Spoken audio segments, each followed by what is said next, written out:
ಯೋಗೇಶ್ ಗೌಡ ಕೊಲೆ ಪ್ರಕರಣ, ವಿನಯ್ ಕುಲಕರ್ಣಿ ಜಾಮೀನು ರದ್ದು, ವಾರದೊಳಗೆ ಜೈಲಿಗೆ. ಬಿಜೆಪಿ ನಾಯಕ ಯೋಗೇಶ್ ಗೌಡ ಹತ್ಯೆ ಪ್ರಕರಣದಲ್ಲಿ ಆರೋಪಿಯಾಗಿರುವ ಶಾಸಕ ವಿನಯ್ ಕುಲಕರ್ಣಿ ಸುಪ್ರೀಂ ಕೋರ್ಟ್ ಆಘಾತ ನೀಡಿದ್ದು ಅವರ ಜಾಮೀನನ್ನು ರದ್ದುಗೊಳಿಸಿದೆ. ಈ ಹಿನ್ನೆಲೆಯಲ್ಲಿ ಅವರು ಮತ್ತೆ ಜೈಲು ಸೇರಬೇಕಾದ ಭೀತಿ ಎದುರಾಗಿದ್ದು ವಿನಯ್ ಕುಲಕರ್ಣಿ ಜಾಮೀನು ರದ್ದುಪಡಿಸಬೇಕೆಂದು ಕೇಂದ್ರ ತನಿಖಾ ದಳ ಸಿಬಿಐ ಸುಪ್ರೀಂ ಕೋರ್ಟ್ ಮೊರೆ ಹೋಗಿತ್ತು. ಸುಪ್ರೀಂ ಕೋರ್ಟ್ ಸಿಬಿಐ ವಾದವನ್ನು ಪರಿಗಣಿಸಿ ಜಾಮೀನನ್ನು ರದ್ದುಗೊಳಿಸಿದೆ.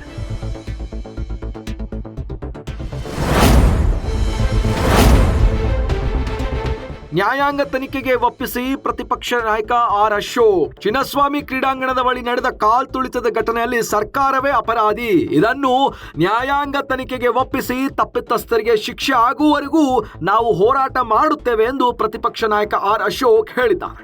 ಮುಖ್ಯಮಂತ್ರಿ ಸಿದ್ದರಾಮಯ್ಯ ಅವರು ರಾಜ್ಯದ ಕಾನೂನನ್ನ ಕಗ್ಗತ್ತಲಲ್ಲಿ ಇಟ್ಟಿದ್ದಾರೆ. ಈ ಘಟನೆಯಲ್ಲಿ ಪೊಲೀಸರನ್ನ ಹರಕೆ ಕುರಿ ಮಾಡಲಾಗಿದೆ ಎಂದು ಆಕ್ರೋಶವನ್ನು ವ್ಯಕ್ತಪಡಿಸಿದ್ದಾರೆ.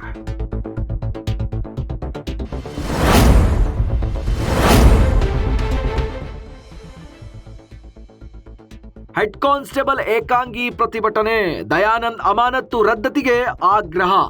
ಚಿನ್ನಸ್ವಾಮಿ ಕ್ರೀಡಾಂಗಣದ ಬಳಿ ಕಾಲ್ತುಳಿತ ದುರಂತ ಹಿನ್ನೆಲೆಯಲ್ಲಿ ನಗರ ಪೊಲೀಸ್ ಆಯುಕ್ತರಾಗಿದ್ದ ದಯಾನಂದ್ ಸೇರಿದಂತೆ 5 ಅಧಿಕಾರಿಗಳನ್ನು ಅಮಾನತುಗೊಳಿಸಲಾಗಿದೆ. ಏಕಾಏಕಿ ಮಾಡಿರುವ ದಯಾನಂದ್ ಅವರ ಅಮಾನತು ರದ್ದುಪಡಿಸಬೇಕೆಂದು ರಾಜ್ಭವನದ ಮುಂದೆ ಹೆಡ್ ಕಾನ್ಸ್ಟೇಬಲ್ ಏಕಾಂಗಿ ಪ್ರತಿಭಟನೆ ನಡೆಸಿದ್ದಾರೆ.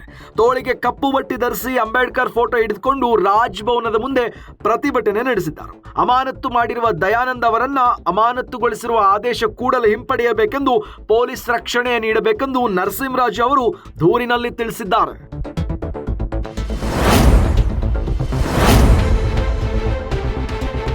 ಶಾಸಕರಿಂದ 40 ಗೋವುಗಳು ರಕ್ಷಣೆ.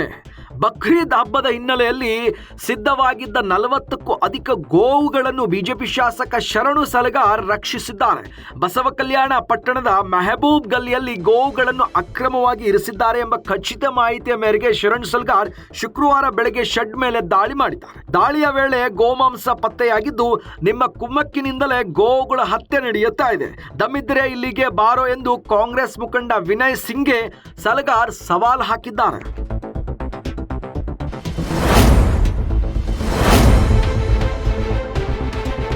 ಅಕ್ರಮ ಜಾಹೀರಾತು ಪ್ರದರ್ಶನ, ಕರ್ನಾಟಕ ರಾಜ್ಯ ಕ್ರಿಕೆಟ್ ಸಂಸ್ಥೆಗೆ BBMP notice.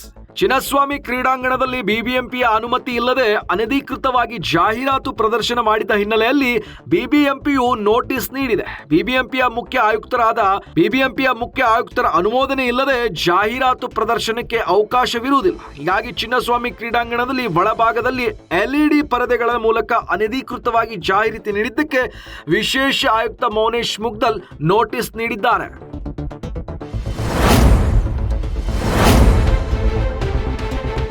Metro ಪಿಲ್ಲರ್ಗೆ BMTC bus ಡಿಕ್ಕಿ. ಕೆಂಗೇರಿಯ ಬಳಿ ಮೆಟ್ರೋ ಪಿಲ್ಲರ್ಗೆ ಬಿಎಂಟಿಸಿ ಬಸ್ ಡಿಕ್ಕಿಯಾಗಿ 10 ಮಂದಿ ಗಾಯಗೊಂಡಿದ್ದಾರೆ.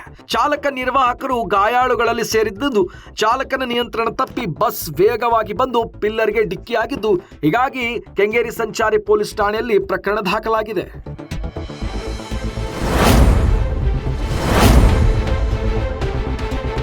ಒಂದೂವರೆ ಲಂಚ ಸೂಪರ್ವೈಸರ್ ಬಂಧನ. ಕೈಗಾರಿಕಾ ನಿವೇಶನ ಸರ್ವೆ ಸ್ಕೆಚ್ ನೀಡಲು 1.5 ಲಕ್ಷ ಲಂಚ ಪಡೆಯುತ್ತಿದ್ದ ವೇಳೆ ಕರ್ನಾಟಕ ಕೈಗಾರಿಕಾ ಪ್ರದರ್ಶನ ಅಭಿವೃದ್ಧಿ ಮಂಡಳಿಯ ಸರ್ವೆ ಸೂಪರ್ವೈಸರ್ ಅನ್ನು ಲೋಕಾಯುಕ್ತ ಪೊಲೀಸರು ಬಂಧಿಸಿದ್ದಾರೆ. ಬೆಂಗಳೂರು ನಿವಾಸಿ ರವಿ ಅವರಿಗೆ ಕೆಐಡಿಬಿಯಿಂದ ಕೈಗಾರಿಕಾ ನಿವೇಶನ ಮಂಜೂರಾಗಿದ್ದು ಅದರ ಸರ್ವೆ ಸ್ಕೆಚ್ ಕೆಲಸ ನಡೆಯಬೇಕಿದ್ದು, ಇದಕ್ಕಾಗಿ ಕೆಐಡಿಬಿಯ ಬೆಂಗಳೂರು ಕಚೇರಿ ಅರ್ಜಿ ಸಲ್ಲಿಸಿದ್ದರು. ಸಂಬಂಧಿತ ಸರ್ವೆ ಸೂಪರ್ವೈಸರ್ ನರೇಂದ್ರ ಕುಮಾರ್ ಅವರು 1.5 ಲಕ್ಷ ಲಂಚಕ್ಕೆ ಬೇಡಿಕೆ ಇಟ್ಟಿದ್ದು, ಹೀಗಾಗಿ ಲೋಕಾಯುಕ್ತ ಪೊಲೀಸರು ಬಂಧಿಸಿದ್ದಾರೆ.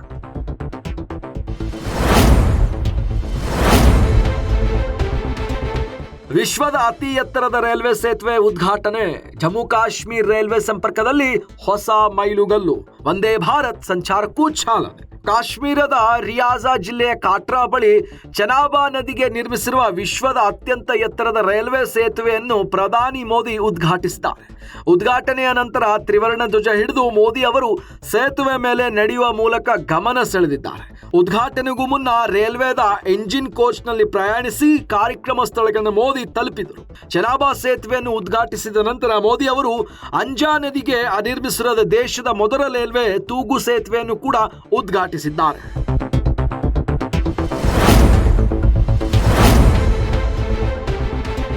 ಡೊನಾಲ್ಡ್ ಟ್ರಂಪ್, ಎಲನ್ ಮಸ್ಕ್ ಜಟಾಪಟಿ, ಸಾಮಾಜಿಕ ಮಾಧ್ಯಮಗಳಲ್ಲಿ ಪರಸ್ಪರ ಟೀಕೆ ಪ್ರಹಾರ. ಅಮೆರಿಕದ ಅಧ್ಯಕ್ಷ ಡೊನಾಲ್ಡ್ ಟ್ರಂಪ್ ಮತ್ತು ಉದ್ಯಮಿ ಎಲನ್ ಮಸ್ಕ್ ನಡುವಿನ ಸ್ನೇಹ ಮುರಿದು ಬಿದ್ದಿದ್ದು ಸಾಮಾಜಿಕ ಮಾಧ್ಯಮಗಳಲ್ಲಿ ಇಬ್ಬರು ಪರಸ್ಪರ ಮಾತಿನ ಪ್ರಹಾರ ನಡೆಸಿದ್ದಾರೆ.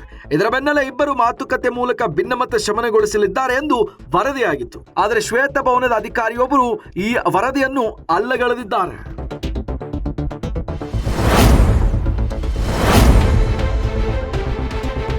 5,000 ಗಡಿ ದಾಟಿದ ಕೋವಿಡ್ ಸಕ್ರಿಯ ಕೇಸು, ಮತ್ತೆ 4 ಸಾವು. ದೇಶದಲ್ಲಿ ಕೋವಿಡ್ ಸೋಂಕಿತರ ಸಂಖ್ಯೆ ಏರುತ್ತಿದ್ದು ಸಕ್ರಿಯ ಪ್ರಕರಣಗಳ ಸಂಖ್ಯೆ 5,064ಕ್ಕೆ ತಲುಪಿದೆ. ಕಳೆದ 24 ಗಂಟೆಗಳಲ್ಲಿ 4 ಸೋಂಕಿತರು ಸಾವನ್ನಪ್ಪಿದ್ದಾರೆ ಎಂದು ಕೇಂದ್ರ ಸರ್ಕಾರ ವರದಿ ತಿಳಿಸಿದೆ.